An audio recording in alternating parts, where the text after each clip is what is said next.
What's going on, guys? It's your girl Ashley. Hope you're having a great day. Can you guess who we're playing with today?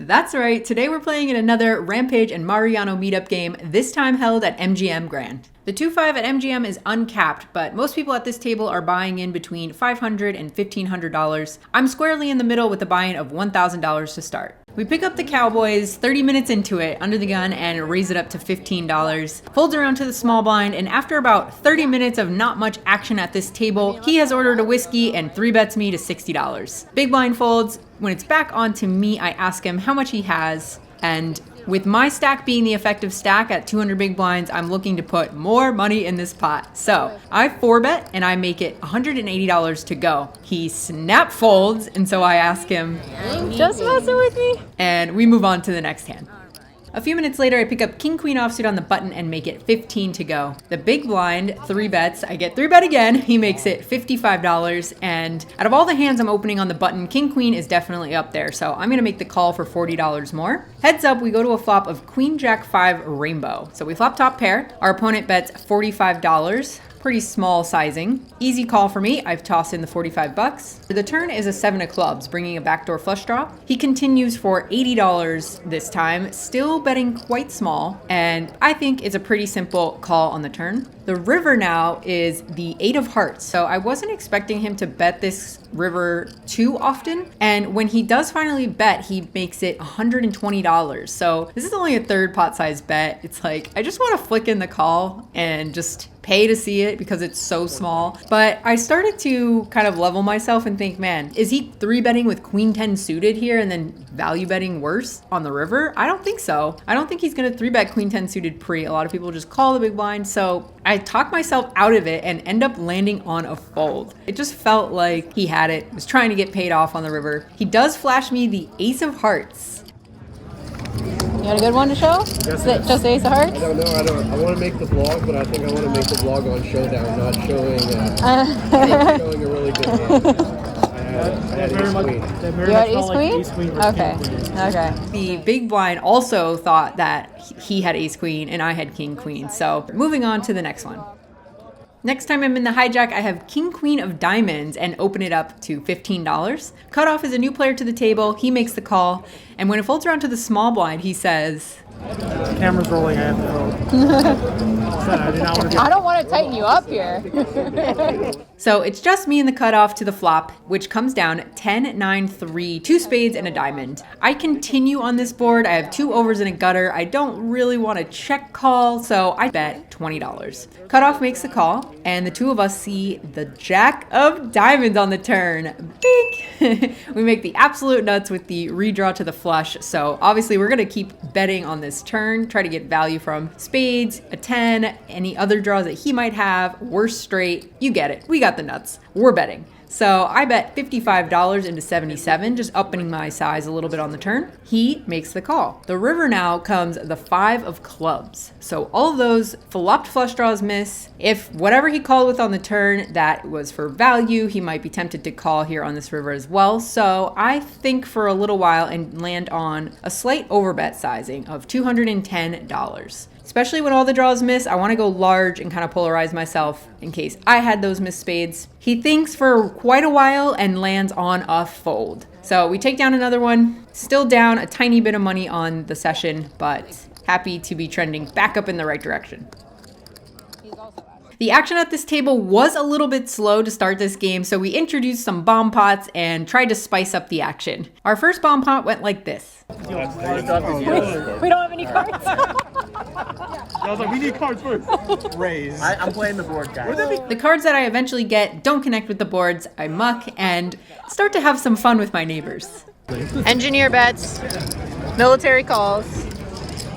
Whiskey folds. Whiskey. Whiskey, whiskey, tango. Many greens. Dang, daddy chill. I love a good bomb hot shot. Next, I get queen 9 suited in the small blind and 3-bet against my whiskey neighbor in the cutoff. He folds, and now Mariano sits at the table.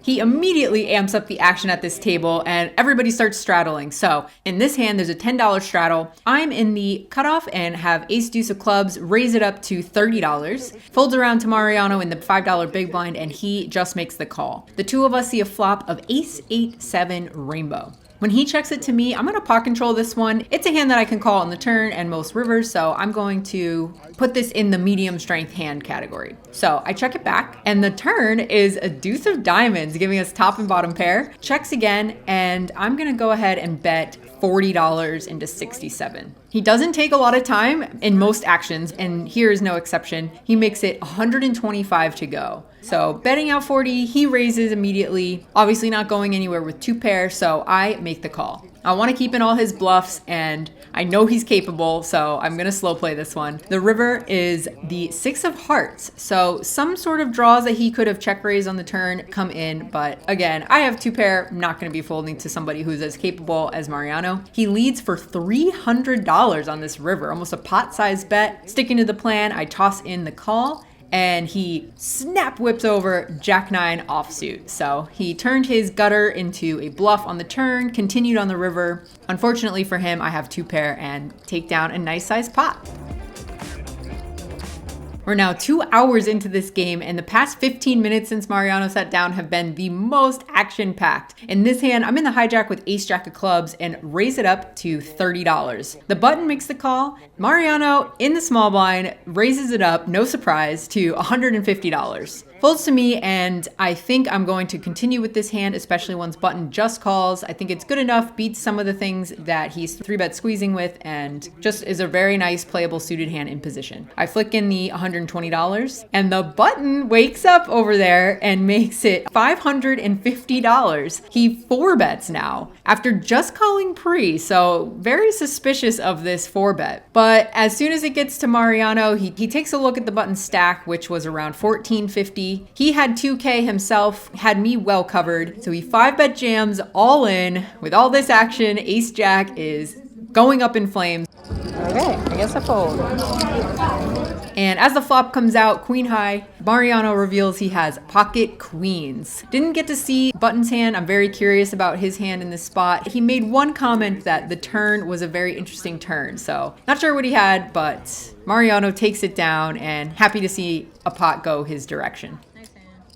The next one I'm involved in, I raise ace-king offsuit in the hijack to $30. The straddle is still on, even though Mariano has left the table. Folds around to the small blind, who was the one who was concerned about looking good on the vlog earlier and folded in the small blind. Now he 3-bets his small blind to $110. Gets to me, and with ace-king offsuit, I want to keep in all the stuff that I'm dominating and play accordingly. I have position, so I make the call. Flop comes out, Jack 9-5 rainbow. My opponent c-bets for $75. A little less than a third of the pot. I'm still dominating a lot of the stuff that does this, so I make the call. The turn is the 5 of diamonds now, and this time my opponent bets $200, a little more than half the pot. Don't think I can continue versus aggression, so I lay it down.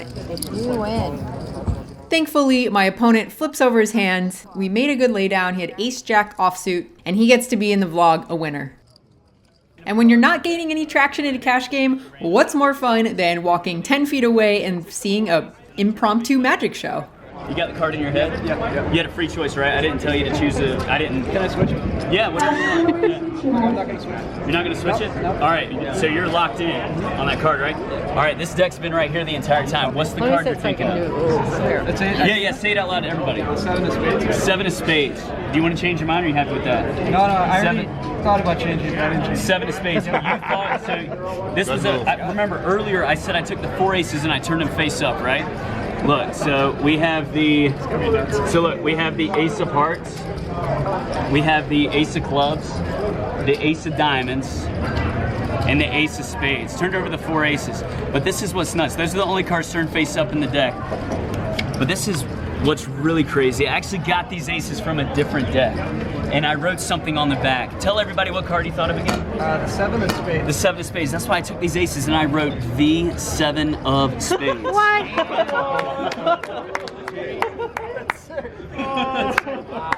Wow. That's awesome. What? Very nice. Head back to my table, trying to make some magic of my own happen and add on $500 to my stack. But it started to seem like the only magic I was capable of was making my chips disappear. And this one, under the gun one, opens and I'm in the big blind so nobody can 3-bet me, and I peel the beautiful 10-9 of hearts. The flop comes out 10-8 deuce, 2 diamonds and a club. I check it over to him and my opponent bets out $20 into 32.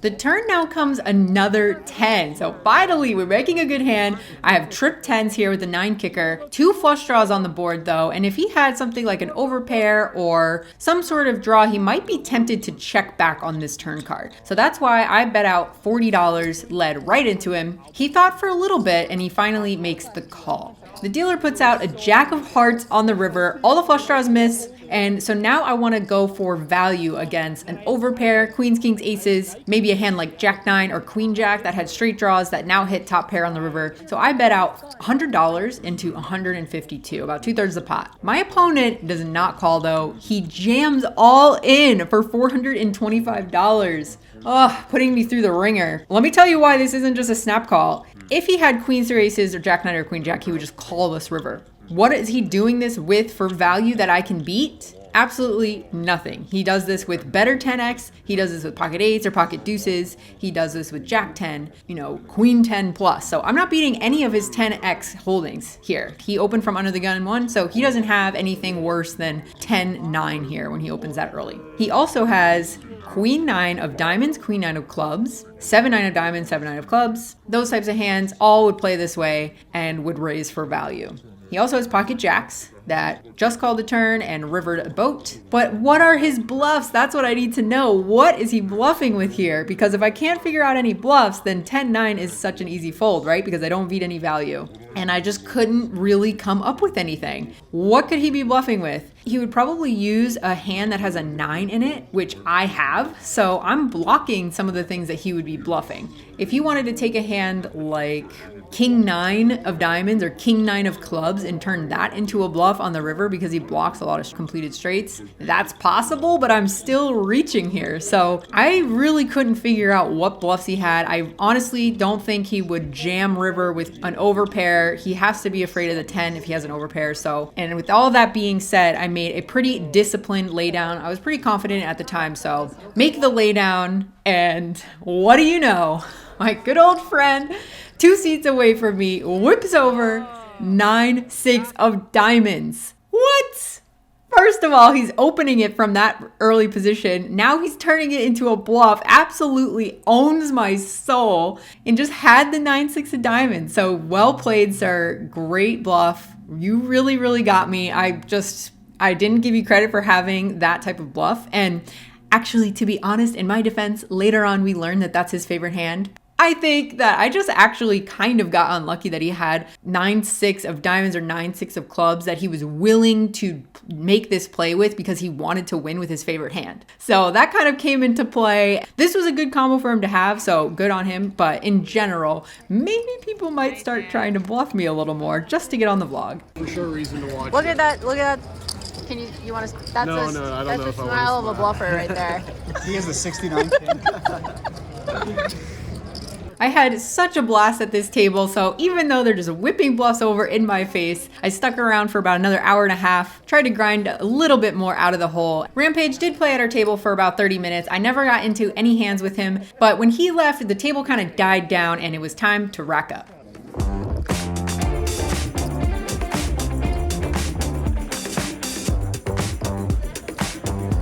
A little disappointed in that one. The action was heating up. There was all kinds of things going on at my table, but couldn't get any traction, any momentum going. I think those bomb pots really ate away at any winnings that we had. All of you guys that were at my table making it really fun. We had a blast together, so shout out to you guys. And then also thank you to Rampage and Mariano for hosting yet another successful meetup game. Lots of action in a poker room that honestly, till today, I didn't even know was still a thing on the strip. So you guys are doing good work, keep it up. Into this game for $1,500, out of this game for $1,225, so tiny loss, not gonna sweat it, and I had a lot of fun along the way. Next up, World Series is right around the corner, cannot wait. As always guys, thanks so much for watching, I'll catch you in the next one, bye.